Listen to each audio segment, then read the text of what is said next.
Welcome back to the High Value Man Conversation. This is episode 24, and it is lovingly titled, Are You a Grown Man with a Pacifier? I just want to throw up just saying that title. Yeah, it's gross. It's gross. But it's something that has to be talked about because there are pacifying behaviors that so many men do because they are choosing an infantile mindset rather than take action, be decisive, and be the high value man. For sure. And this is a topic that we have to cover because men we don't always see clearly in our own circumstances. And so pacifiers in just to think about what that means in our life is they're designed to reduce us to a submissive state.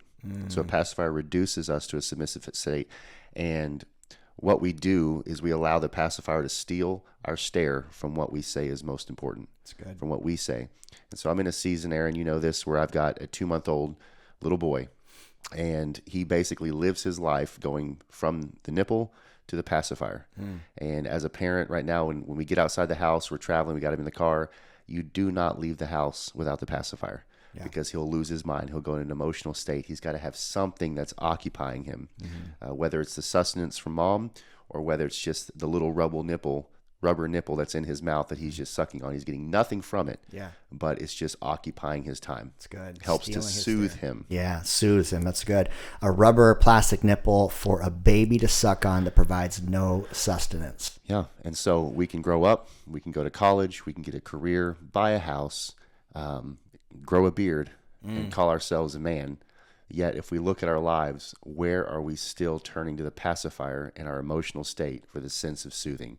Good. Rather than going to the source and rather than being significant with our life. Love that. That's where I want to spend time with us today. Love it. So I know we got a long list of what that pacifying life looks like, but kick us off. Yeah, I for the sake of it, let's just have a little personal, interpersonal demonstration of close your eyes. If you're driving, you'll be fine. Close your eyes.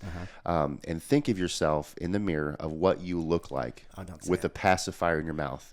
And not just in your mouth, like the one that you're sucking on. So it's moving around a little bit and you're just having a field day sucking on a pacifier. And think about how ridiculous that is. Yeah. Think about how infantile that looks and how immature that is. And it's really easy to kind of look at that and laugh at it and go, okay, like what's the point, Josh? Is as men, and we do lots of life with lots of really great men, but men in general have pacifiers that we're turning to on a daily basis that has no sustenance to it, no purpose for us, and it's literally stealing our time. So good. So you and I know we've talked about it, but one of my favorite things to tell men is time is the only currency you will ever get because it's finite. Yep. And as we get later in our life, most men don't realize this until they're in their 50s, and then they decide to take themselves seriously.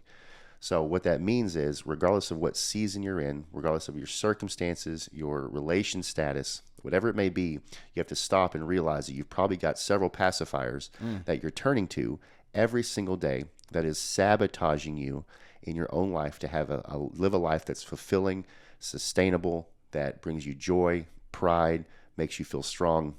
So let's unearth some of those today so that I can do with you men what I do with my children of when it's time to get off the binky, you cut the nipple off. And at that point, it's no longer a pleasant experience. Yeah, get off the milk, get onto the meat, my friends. Time to man up. Time to man up.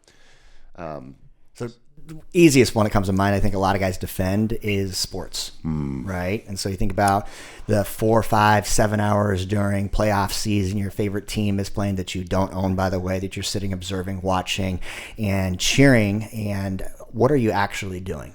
You're pacifying. Yeah, for sure. And this comes down to something even deeper, is men have a need to compete. It's an intricate thing in who we are as men. We need to compete, to be part of something where we challenge ourselves, come to the end of ourselves, and can have pride when we can overcome parts of ourselves. Yep. Most men write that off, which is why sports is so attractive. Someone else is putting in the work. Someone else is actually winning, pursuing their dreams. But if you say, "Oh, that's our team, my team. They did this, they did that. We got this person. We picked up this person in the draft." No, you stinking didn't.